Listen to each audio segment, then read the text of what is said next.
It's time once again for the real Duel, once again Solitaire Mega Tournament. We're playing Duel of Ages. It's Red Tomato versus Mooney. They are great friends. They were great friends. We'll see if they can handle this competition. It's no ordinary competition. These people, as they are, don't exist outside of their card form. They don't exist outside of the Mega Tournament. So to be able to proceed in the Mega Tournament is to be able to exist. In a way, it's a sort of life and death. And the loser of this will face something of a kind of literal death, at least in game terms, because they will be in Hades. They will sink from existence in this game and re-emerge in the underworld, which is not a pleasant place. There's a lot of brown there and other kind of darker colors. There isn't the verdant green and blues that you find in the Return of the Heroes overworld. So there's that. And plus there's going to be some inhibitive rules that aren't so nice.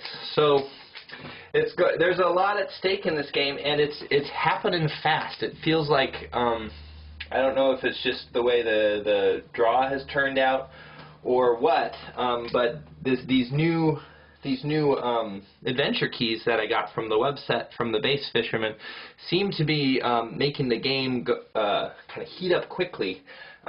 Perhaps, though, you know, there's some characters like Rizek the Red. There's a lot of characters with natural ranged attacks. There are 4 that I can count off the top of my head here, and so that could make things, competition heat up quicker as well. But let's go back into it. We're on turn 4. Still don't know how the game's going to end. I mean, what's going to trigger the end condition. Might just go until it seems like time. Right now, I don't know who your pick is, but I'm thinking Red Tomato's got a pretty sharp advantage. With Jerry Gillis, of all people, seems to be going to give him early advantage. However, Thodas is still in the mix. There's some good characters on Mooney's side, but I should stop talking now so we can play. I don't remember if I mentioned it last time, but Boudica, the Hand of Vengeance, got this badge that from his vault there that updated his penetration to green, so that will make it easier for her to have vengeance. This turn, we just finished up with turn 4 for the most part. She activated the jump pad. Normally jump pad doesn't see a lot of use, but we have Boolean who's about to come into play after our adventure phase, and Boolean can use the jump pad with particular adeptness. So turn 4 saw a lot of just kind of maneuvering. There weren't any attacks or anything like that. Just a lot of maneuvering on the board. So we saw people kind of doing what they would normally do in the first few turns, which is go towards adventures. The Iron Pole's getting close to the Colonial Labyrinth. Ghana, the Shifter, is going towards the Ancient Labyrinth. Thump is staying here. There's no one coming in on these domes right now, but if they do, he's there to throw rocks at them. He has a natural melee rock attack. Boudica is going this way. We are about to do a couple of adventures, however. Oh, and Thodas went into the white team base, and Minx and Jinx went into the black team base. So it's probably safe to assume there's some card in the vault that both of them want, unless they're there to be guards. But we have 2 adventures to do. First we have Mr. Gillis here, and that we don't need to roll anything. It's just going to happen. So they're going to get the Politics card. Red Tomato is. Politics card is very good. If he can hang on to this for another turn, during the free action phase, all his respected characters, and there aren't, I guess it'll just be her. She's going to get 2 cards. So when I was thinking about the combo last time about the Politics, I was wrong. There's not going to be a combo with Jerry Gillis on these Politics. He's not going to be able to get rid of all his cards in order to get more cards using Politics. But it will get her 2 cards, and she can trade those cards off and keep getting 2 cards. So that could still feed them cards. And then the Countess is also going to be trying this Grace thing, and she's the only honorable member of the team, so that will be good for her. So she's going to do that now. She gets a +2 to the 6, so she's got to get an 8 or better. Pretty good chances. And she amazed it. I don't think that makes a difference. It would make a difference if there's a black marker there, but I can check. It might mean she gets a card or something. Indeed, Countess de Grebsky did get a card for amazing that challenge. I wanted to show you this because white team has scored in 2 different adventures. This is I really feel like I upped my whiteboard game here because I've added magnets, which should be useful. So here we have all the different areas that the 2 contestants, Red Tomato and Mooney, can score. We have the Ancient Labyrinth, the Colonial Labyrinth, CCL, its initials, Modern Labyrinth, Future Labyrinth, the Village, the Chapel, the High School. And the Chapel we scored in for Red Tomato.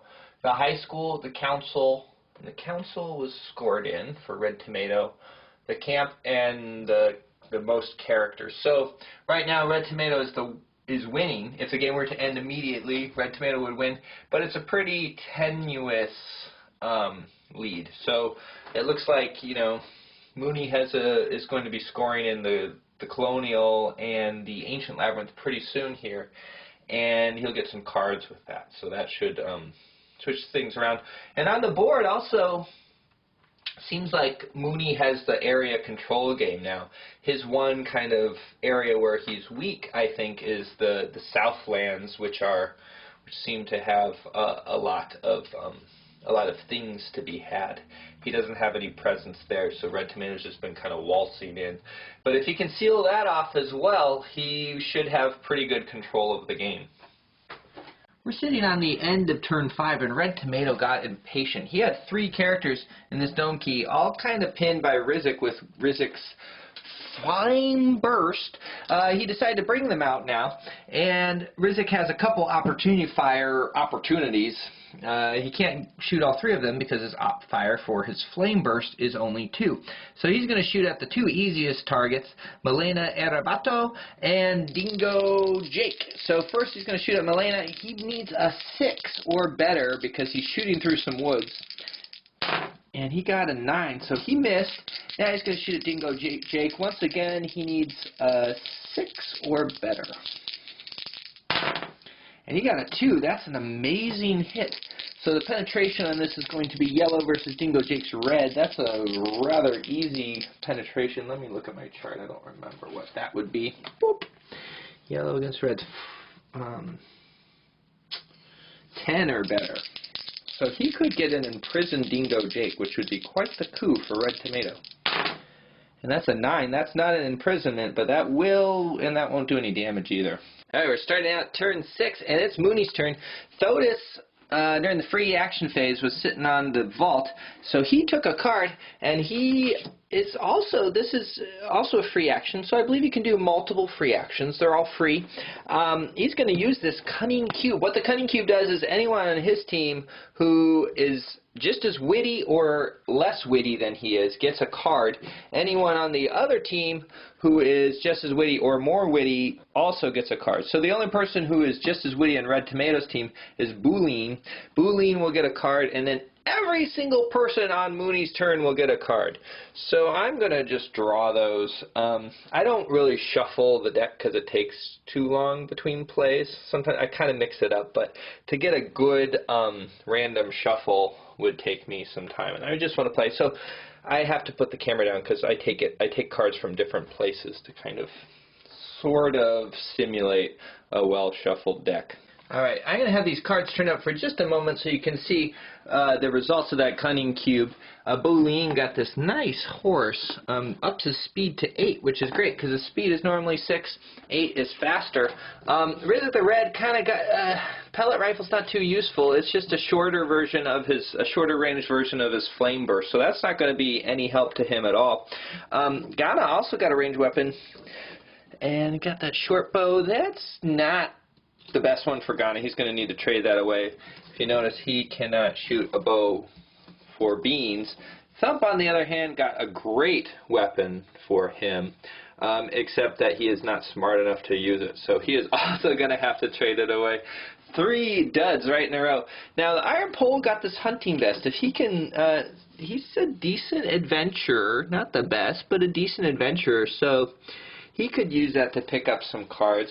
And then Kid got Fluffy the cat. You know, Fluffy is a very situational thing. If a creature comes out, it's great to have Fluffy, otherwise not so good.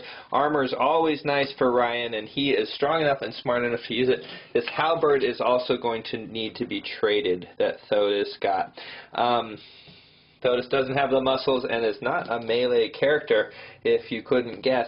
So there's going to need to be some trading happen, but, you know, things could find their proper place and everyone could be happy. We're ending off turn 6. Milena just got out of the way. She is, let's see, I think actually you can shoot through that. So I already rolled for Dingo Jake though, so I'm going to resolve that first. The reason why I wanted to film the next roll, because the first roll was a 3, another great hit. So Mooney has another chance of imprisoning Dingo Jake with a hit. So I just wanted to go over everything else that's happened. Not a lot. I mean, Iron Pole failed a very easy challenge for him, but he failed it. Got brought down here though, which is nice. He could take the jocks pretty quick, which is maybe good for Mooney to try and score down here. These have almost a more immediate benefit than even a card, because if you get a card, it can be really useful. But it can also just be something that you need to trade in order to get its use, or it could just be something that's very conditionally used. Countess, she got her 2 bonus cards from Jerry Gillis, promptly traded them off to Minx and Jinx, which is nice. Minx and Jinx headed out after picking the vault clean. And let's see. That's about it so far. I still got to finish movement, but I needed to do... yeah, I should finish movement and then do Opportunity Fire. Let's do the Opportunity Fire and then finish movement. So, Rizzik the Red hit Dingo Jake. Now it's penetration, and we're looking at yellow against red again, and that's a 10 or better. Very easy to amaze, and that's an amaze. So Dingo Jake is going to be imprisoned. Too bad, you know, he just got into the swamps too. But though technically, I guess he probably got shot out here. It wouldn't have made a difference. Now we'll go ahead and shoot at Milena Arrebato, and that'll be a miss. At least she made it so far. Alright, things are looking less one-sided than I maybe thought. Jerry Gillis is still a great boon for Red Tomato, at least in this early game. He's got a lot of cards that are going to help him. He's heading towards this giving space, and giving has a pretty good effect, especially early in the game, because it's more likely that this will happen. Oh, that's not the one I was thinking about. Oh yeah, well, giving allows him to get more cards in the vault. So there could be... That's something he could combo with. He could keep taking cards out of the vault and replacing more cards every turn, which is what the giving does as a free action. So there is that. If he can seal off giving and then start working the mercenary camp, which is actually not too far from his team marker. Bullying has ended the turn right here. Didn't go his full movement right by this Easter egg though, so you gotta think Countess, who is sitting right on the headquarters, is going to put the jump pad right there, allowing him to jump up to the mercenary track and trigger it. Could very well be what's happening. Here's an interesting situation developing over by the Iron Pole, however. The Iron Pole got warped into 3, as we talked about. Nerf Puppet moved up, and it's kind of blocking off this little alleyway. There's not a lot he can go through there. He can head out this way, though. Boudica is nearby, and I won't tell you what Boudica has, what he got from his Countess Master, but it is a ranged weapon, so we'll see if the Iron Pole can get past that next time. It's time for me to go for a walk, though. It's a really nice day, and I might be able to come back tonight and do another session.